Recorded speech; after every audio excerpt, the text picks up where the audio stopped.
lesson. Hello, everyone. This is a data-driven chat, and today I'm very happy to introduce Dr. Nataliya Tkachenko. So Nataliya is the lead for data science and AI at Oxford's Sustainable Finance program at the University of Oxford. She's a computational environmental scientist, and she's also Turing Visiting Fellow. Hi, Nataliya. How are you? Hi, Ganna. Thank you very much. I'm very well. Thank you for inviting me. Great to have you on this podcast. So to kick off our today's discussion, this is a traditional question from me. How did you become interested in data science of sustainability and data science of natural disasters? So can you tell us a little bit more about your personal journey? Because I know you worked for private sector for a while, and then you kind of came back to academia. So can you tell us your personal story? Yeah, it's a really good question, actually. So I had to reflect on it a little bit for myself as well. I think the answer is actually I got interested, first of all, in sustainability and natural disasters as a part of environmental sciences. And then it kind of led me to the data science part. But at the time, what I call now data science didn't have this glamorous name. It was called data management, information, analytics, statistics, analytics, operations exactly. research. Yes. So I had a couple quite very long job titles like scientific data and research information officer, and then data manager and GIS officer. So yes, I think what became eventually data science is quite package of all skills and tools and everything, actually, which is quite known and familiar to most of us. So I'm quite interested in actually in computational parts of any discipline I've been working with, which is also computational linguistics. But sustainability and natural disasters, one of those areas which kind of require quite robust methods, and also they have quite interesting questions which can be answered with data, and not only with traditional data sources, but also with new data sources and alternative data sources. So I think that kind of brought to this interesting intersection for me as a specialist in this area, because they're broad areas with quite big challenges. So my interest actually led me to explore how we can answer those questions which are proven to be quite difficult to answer traditionally with new data sources, which could be, emerging big data sources, behavioral data on the web, unstructured data, which now constitutes about 80% of all the data sources. So, and that's how I found my place. I'm quite happy there. Yeah, but can you tell our listeners, because a lot of them are kind of aspiring data scientists. I know that you have taken at a university course, so, you did a university degree in this. So can you tell us about kind of how did you study for it? So did you start with a practical problem which led you to think, I need a degree, or did you start studying and then you discovered, actually this course is actually very interesting, so maybe I should do more of it? So can you tell us a little bit more about that? Yes, I think I've been there twice in my life when I actually stumbled upon this kind of question or problem or intersection. So the first time when I was finishing my degree back in Ukraine, and I was doing kind of natural resources management. And at the time, it was quite interesting to see how this all can be done computationally using spatial data sources. So at the time, I decided that I really would like to do a course in GIS and remote sensing because they were emerging disciplines. And so I absolutely thought I must do this course. And unfortunately, we didn't do anything like that back in Ukraine at the time.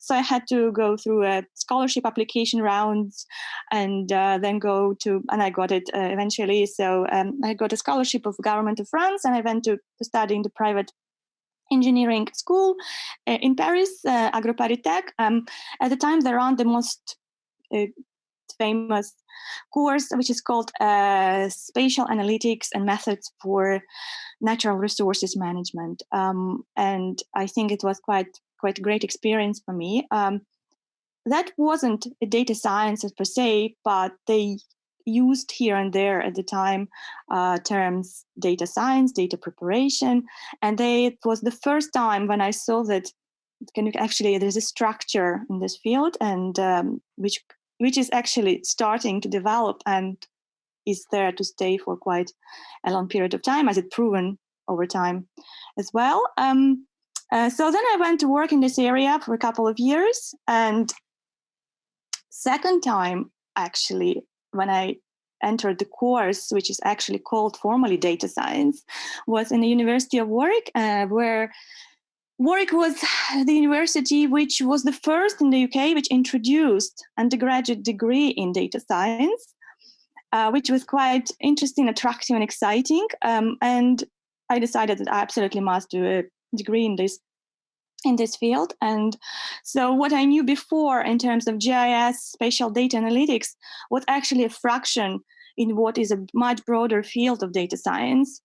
And I think what was attractive also at the time, it was around 2014, is that it was all new and emerging, and we were allowed to experiment with data and ask all kinds of questions we wanted to ask. So there was no limitations, and yeah, we were. This is what I like about data science. Unlike traditional disciplines, it doesn't impose any kind of political boundaries or limitations on you, what you can do, what you cannot do. This is the field where you can be, in a way, free and also innovative, experimentatory, as much as you like. And then obviously you will have to go out there and publish in serious peer-reviewed journals and expose yourself to more traditional disciplines, critique and situations. But I think it's actually quite interesting because it helps to shape data science, modern data science, and also establish itself among more traditional disciplines.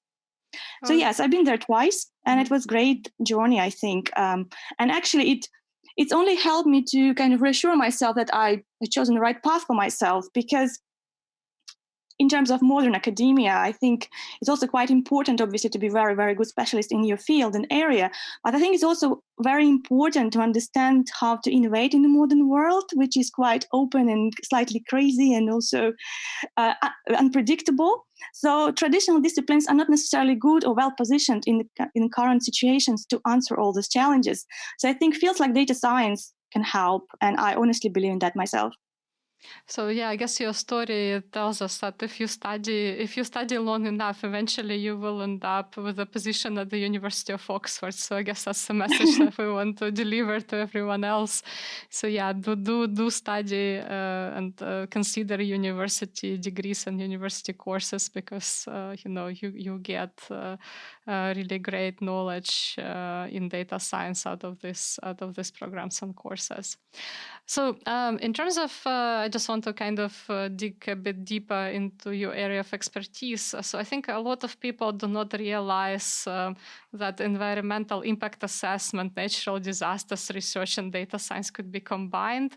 So can you explain to people who probably haven't thought about it? Because normally when people think about environmental or sustainability research, they probably think about some ecologists. They do not necessarily think about data scientists. So can you explain to these people how these fields are related? Because in your research, you combine all three.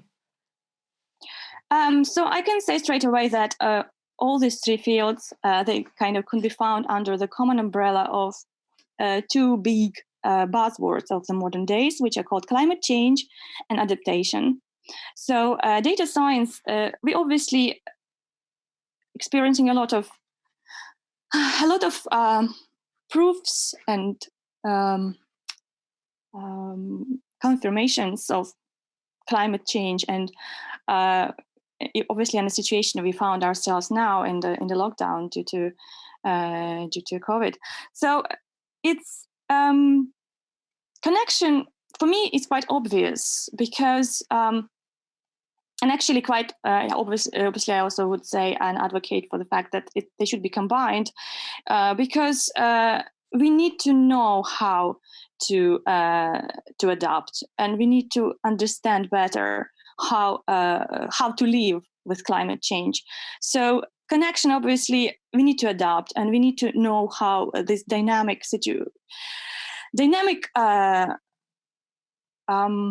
circumstances, how to live with them, how to constantly being able to respond to what is happening around us, but also predict in a way as far as we can, and to understand how far we can predict, what can be predicted.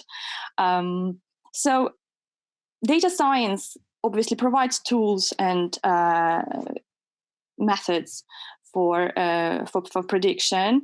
Natural disasters is a cause of climate change, obviously, and climate change is the cause of a human activity. So understanding links between natural disasters and climate change is something which wasn't necessarily very obvious until very recent studies started emerging as well. So I think trying to understand the main drivers behind what causes natural disasters and how we can live with them, how we can predict them, how we can actually avoid them, or if possible, that all data science can assist us with. In terms of the impact assessment, impact assessment is something which is very hard to do because it requires quite good, robust data and on the ground. And it also, because natural disaster is a global phenomenon, we need to have methods which are generalizable across areas in different parts of the world. So data science again and new data tools can help us to develop those new methods which will allow understand and help people who don't have those methods and tools how the impact of climate change, and visualize and demonstrate. So actually there is a lot more, I think, than these three fields. They all link to communication, to education, and understanding the uncertainty of the current world we live in. But I would say the key word here is the climate change, and this is how I would combine these three areas. Okay. Yeah, awesome. So yeah, thanks for sharing this. So I guess again, the lesson we can learn from this is that you need to think inventively about data. So because data surrounds us, even in areas where you might not think that you could apply data science, but actually environment is definitely one of the important topics that you need to look at, and from a data science perspective. So you already touched on this at the beginning of the podcast, but I want to again dig deeper into this. So you mentioned that you worked on kind of the way people talk, so language analytics, and so in your studies of natural disasters, particularly I'm thinking your work on floods, you are combining kind of human storytelling, from the language perspective and from the photographs or imaging perspective to predict natural disasters.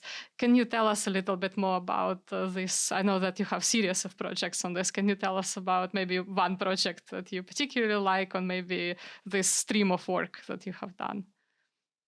So during my PhD project at Warwick in data science, I got quite interested in people's situated experience of natural disasters.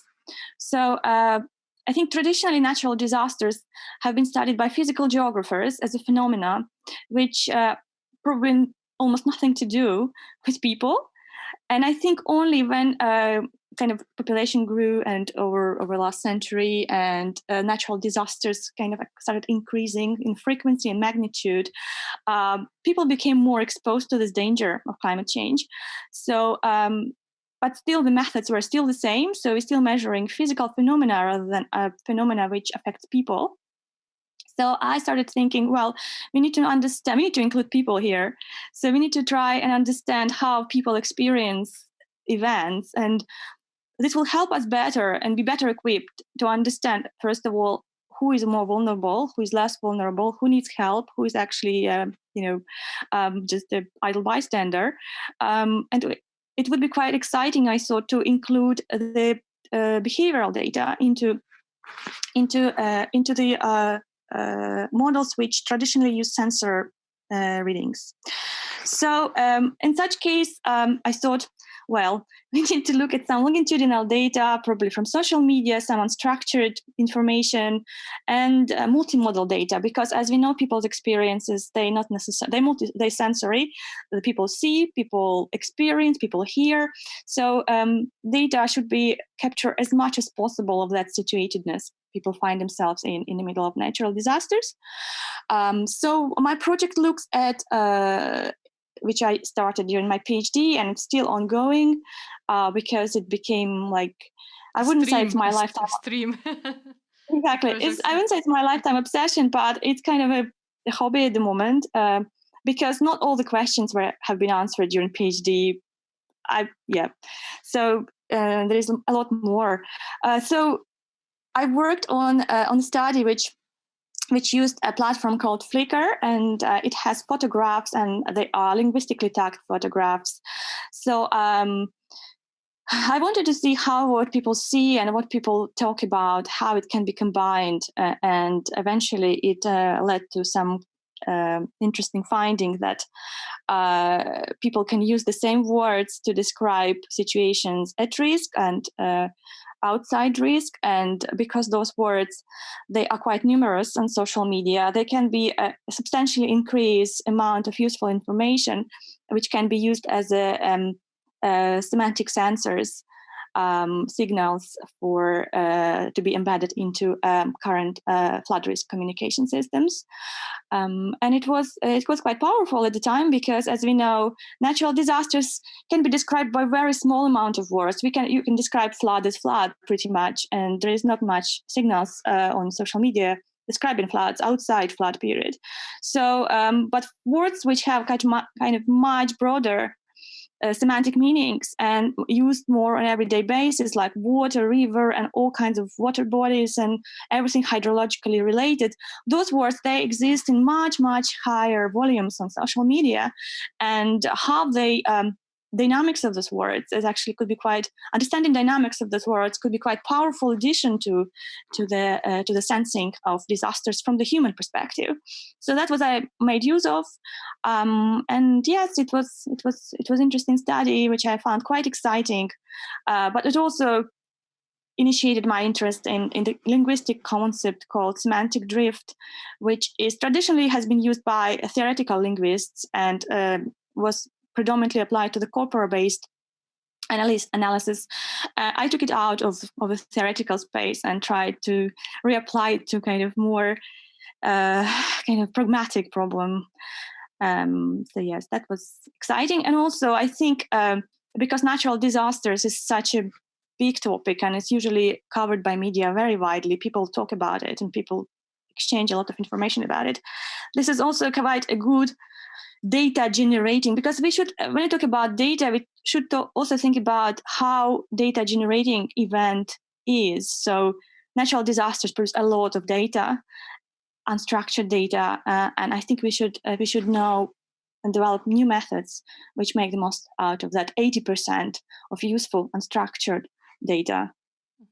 I think one of the coolest things about Nataliya's work in this area is that she managed to come up with a way of kind of predicting how the floods will unravel using using live data from social media, which is like really cool, I think. So you mentioned your flood work and you talked us through it. So, but if you had to pick one thing that you're most proud of that you have achieved in your career, what would it be? You can pick a project or maybe just something else, not necessarily a project. So something that, that you really, the most important thing that you have done, you think, to date?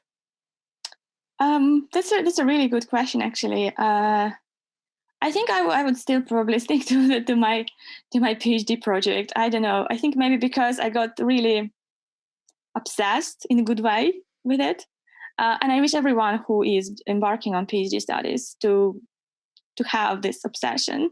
It wasn't there when I started PhD, because obviously when you start a degree, you think, okay, it's a project, it's something I need to do. It's like it's like an assignment of some kind, but much longer and much deeper.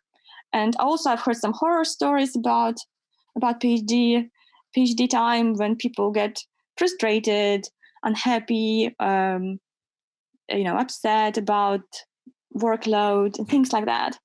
But I think at some point, if you get that interesting thing, which like really spark interest, you will get really, really great results simply because you just think about it all the time, and also you work hard enough. So yes, I think I would probably say that doing a PhD was one of the best decisions I made, and I'm quite proud of it. But also, I'd probably say proud is not the right word. It's just I knew what was behind that work, and it was a lot of reading, a lot of kind of, as I say, a healthy obsession. So I think it's probably the word satisfaction would be the more right word for me, because once you found your own thing and you do it and you get results you were hoping for, especially when you run your analysis and you can see the algorithm running and then produces results, and you get just that moment, I think it's really satisfying. So I would say that probably was my moment in my PhD studies, and I was really satisfied. I think pride probably in a way was there for a bit when you get your paper accepted or you get invited to the interview with some media outlets, obviously, but those are very short periods of excitement. I think satisfaction with your own work is much more important term, and I wish everyone to have the satisfaction moments. Yeah, awesome. I can understand why you really enjoyed your PhD, because I think you had really great mentors, right? Rob Proctor, Stephen Jarvis, like the most, like, some of the most famous people in the country trained you. So I think it's also, to some extent, contributes to. It probably is very challenging, I can imagine, but it probably contributes to the experience. I think in terms of supervision, I think it's also quite important that you get on with your supervisors, obviously. But I think obviously the expertise of my supervisors is well known. But I think what is less known is that is a kind of human part of supervision and support. I think the greatest thing about my supervisor is that they allowed me a complete freedom in my work. And I think this is really, I didn't realize at the beginning how important it is, because sometimes you go to your supervisor, and especially when you don't know exactly what you want to do at the very beginning, you just kind of prompting your supervisor, asking, well, please tell me, what should I do? But my supervisor never ever provided me with those particular directions. They say, well, you have to figure it out for yourself. And I think it's a very good tactic and approach, which I probably will practice in my career, if I stay in academia, because I think it will allow you to experiment, and also it doesn't restrict you in any way in terms of choice of your own experiment. So I think, and as a consequence, it will allow you to innovate, because if you are guided in some way, I think you might end up somewhere you not necessarily want to be, or you get when you do it on your own. So in a way, when you get somewhere not where you don't want to be, you only have to blame yourself, right? So it's kind of I was given that complete freedom, which allowed me to feel myself as a researcher, and also taught me how to take control over my own failures and successes, and also take control over my project as a project, really, but not a kind of degree, which was also very important. So yes, I think I was very lucky by our supervision team, but I think in computer science at Warwick, it's also a tradition, almost culture of allowing people experiment. I think that's why probably they introduced the first pioneers of this new innovative field in the country, because they allow innovate and they allow people to be free, and they don't restrict them in the traditional disciplinary boundaries. I think it's important to give freedom for young researchers, and also have trust in them. I think it's also quite important. So yes, I think I was lucky, and I wish everyone again to be as lucky as I was. Well, certainly this has worked out. So we can see the result now. So definitely, providing freedom works.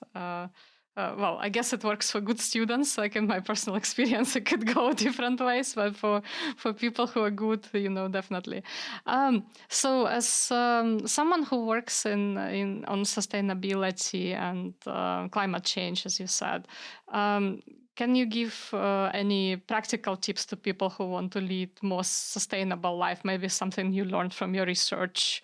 What all of us could do, maybe something very simple that anybody can engage in, some activity that anybody can engage in, but still make an positive impact on the environment. I think it's a great actually question. How to live sustainably, because I think it's now a buzzword, and it's cool, and because everyone says, okay, it's important, it's important to be green, but how? The obvious question is how. So do you have any tips from your research maybe on how do we do that? Yeah, I guess millennial and kind of hipster word, I would say. So how? I think this is the way of living sustainably.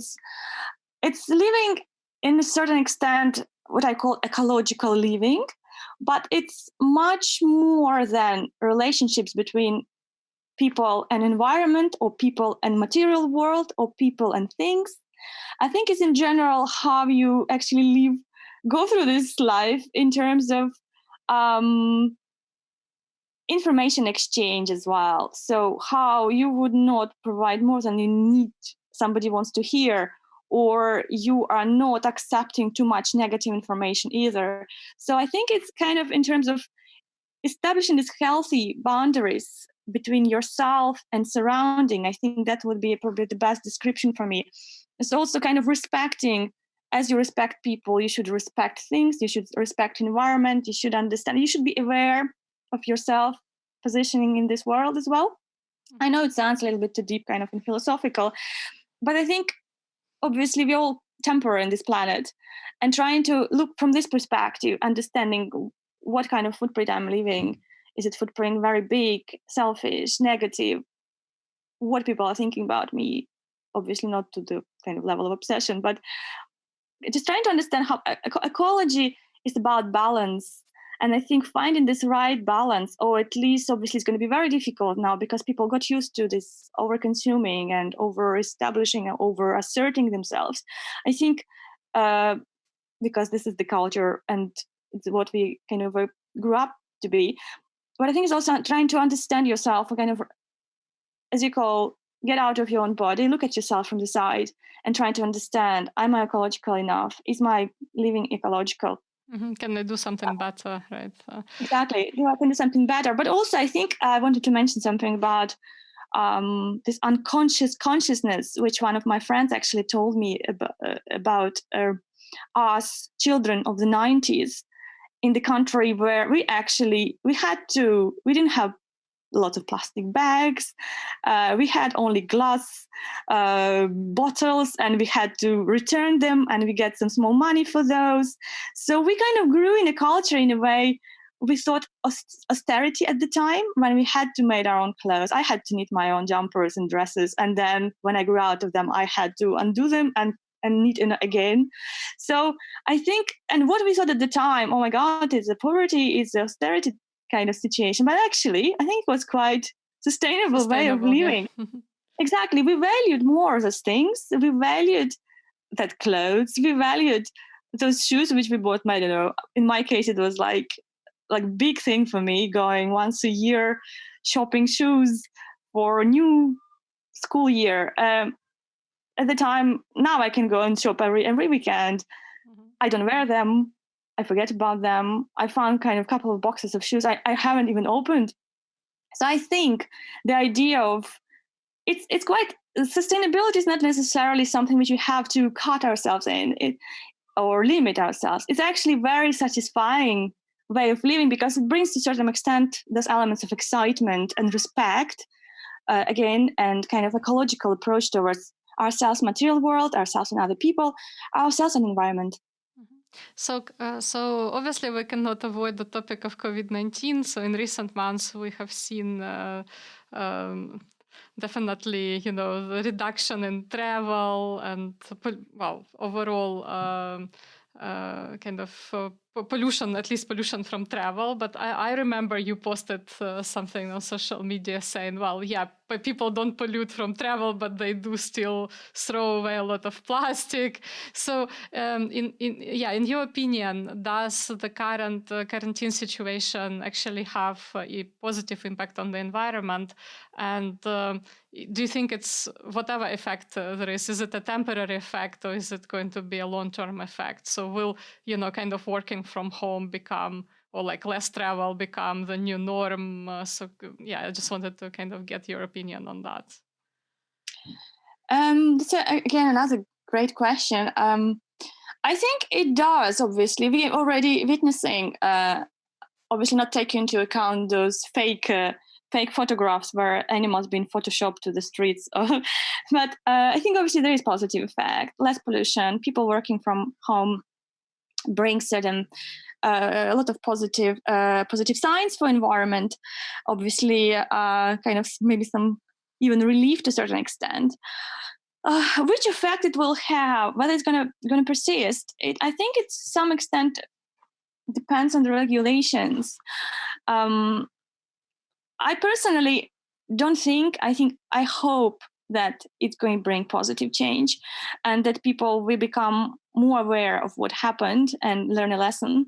However, we also know that people don't necessarily make rational decisions, and what can happen also could be an opposite direction when people actually continue avoiding each other, but as a consequence they will can start traveling more in private transport, which can increase actually number of cars on the streets. So as we know, people take trains, but at the same time they have 2 or 3 cars and they drive. So after post-COVID, they might actually stop taking trains altogether because they will keep avoiding other people and start driving their cars. So my fear that it can go either way. No.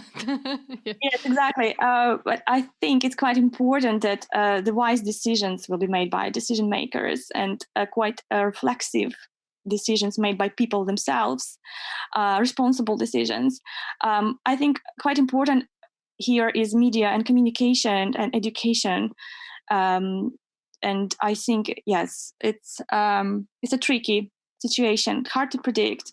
But I think we obviously will have to understand and learn one big lesson for ourselves, that we cannot continue the way we lived before. And the problem is that COVID situation might actually, as we know, is it one-off or is it beginning of many in the future? So we have to be quite responsible, I think. And I think this ecological thinking again can help us to better position ourselves in this new modern world and become more responsible. Mm-hmm. So currently, I know that you're working on sustainable finance.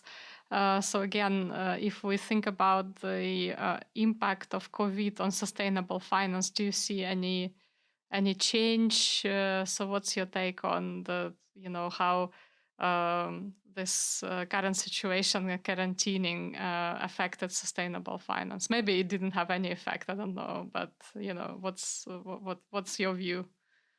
So sustainable finance is something which is happening, obviously, irrespectively of COVID. So this is something which it's a new concept of doing things, doing business, or constructing supply chains, which also depend on what people consume and how they consume. Sustainable and obviously allocation of funds, respectively, according to these trends which happens in society.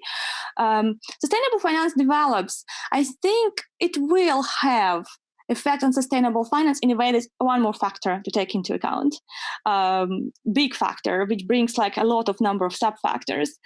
So I think I personally believe in sustainable finance as a field. I'm quite glad and optimistic about it. I think it's something which should have happened probably even a bit earlier. So I think it's something which COVID situation will have effect. Yes, it will be factored in, and I can say that yes, actually, it's been factored in current studies. Sustainable finance looks into. So can you tell us what are you currently working on? What keeps you awake at night? What makes you excited? So yes, actually, I'm working on something much very similar. So I'm interested in conservation finance. So as we know that COVID situation brought us into some situation where we have to understand how we interface natural world. So obviously, there are different hypotheses why COVID emerged, but obviously another thing we should be aware of, or already aware of, that we are intruding into natural areas quite aggressively, and obviously natural world fights back. And all these zoonotic diseases which emerge, they are emerging there because of that. So we should really be careful and trying to understand how to interact with natural world, how to be more respectful, because we will be punished. Simply, that's the situation we see ourselves currently in. So I'm interested in conservation finance and conservation governance because it will help us to understand how to protect natural world, continue sustain those ecosystem services we greatly benefited for centuries and continue benefiting from, but also how to protect ourselves from emerging diseases like these ones, which are again driven by climate change, but also by overconsumerism and disrespect the natural world. Yeah, and probably also how to create incentives and business models for people and companies to engage in sustainable behavior, which is kind of part of the essence of your work, and it's very important. Yeah. So we're almost at the end of the interview, and this is a traditional question I ask at the end. And most guests complain about it because it's very difficult to make a choice. So the question is this: so if I asked you to recommend one book and one film, what would your recommendations be? The limitation is you can only pick one of each. It doesn't have to be a data science book or film, but it's something that inspires you, something that maybe had some effect on your work and your life. So yeah, it's complete freedom in choice, but you can only pick one book and one film. Yeah, thanks. So yes, I like very much the recent movies which Brit Marling plays in, and I also quite like the messages those guys trying to communicate across. So there's two films I love the most, but obviously if you would tell me to pick one, I would say it would be Another Earth. Mm-hmm. And I quite like the idea and message there, which tells us that we all would like to have another chance, and we also would like to think that we live a draft life and there is life on another planet of alternative us, and we always can correct mistakes, and we always come back to that another planet later, and with already given knowledge we have. So I think it's fascinating in terms of thinking who we are and actually our biggest fears. So there's the movies she plays in have a general philosophy of trying to understand what is a religion or science, what is actually, can we trust science absolutely 100%, or there's still space for unexplained. So I know I cannot tell a second movie, but I probably will mention it briefly. Yeah, go ahead. Go ahead. Yeah. The I Origins is a great movie about second chances and about stop living as if you're living life as if you can have another chance. I think it's obviously also one of the way of thinking sustainably. I know, because I know Brit, it's actually part of her life, this actress, living sustainably, and I'm not surprised why she plays in movies like this. But I think living sustainably is also understanding that this day you will not have another one like that, and you have to Make you the have to be most out careful. of it. Exactly, make the most out of it, but also be careful about consequences of your actions, because you will not have another chance. You will not have another planet to live in, and you will not have another chance of telling a person things which you told and can be untold now, because that person might not be there anymore. So that's my favorite movie, Another Planet, I would say. The book is much less scientific. I like The Girl on a Train, and I watched the movie as well. And I know the movie was set up in New York, although the book was written for London. I quite like the idea of this observant person sitting on the train and looking at her past life and life of the others, as I call. And I don't say that I have this kind of stalkerish nature in me, which would like to sit and look at other people's lives and into other people's lives. But it also tells that if you reflect, yeah, I guess, on if you reflect on certain aspects of your life, and you can also, if you take the same route every single day, you can learn quite a lot about people. You create stories about them, and actually you realize that you know more about them than they know about themselves sometimes.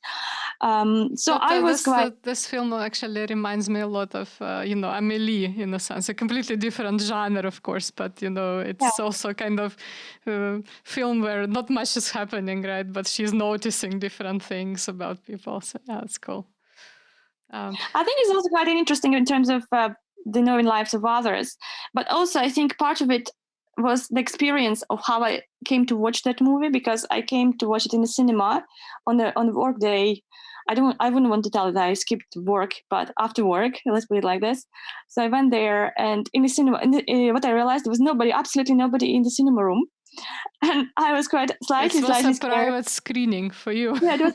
Yes, and luckily there was another girl who turned up there, and because it's just two of us, she just sat next to me, and we just talked, and kind of there were some scary moments in the movie, but we realized that life of others can be so distant, actually, and can learn a lot about people we actually didn't know at all, in all respects, even from perspective of meeting someone new in the cinema room. Yeah, so great recommendations there from Natalia. I mean, I'm really actually glad you didn't pick something like The Day After Tomorrow, some disaster movie, but like really positive movies, and philosophical ones, and the book is also great. So thank you so much, Natalia, for finding the time today to talk to me, and thanks a lot for sharing your experience and your ideas with the audience. Thanks a lot. Thank you very much for inviting me.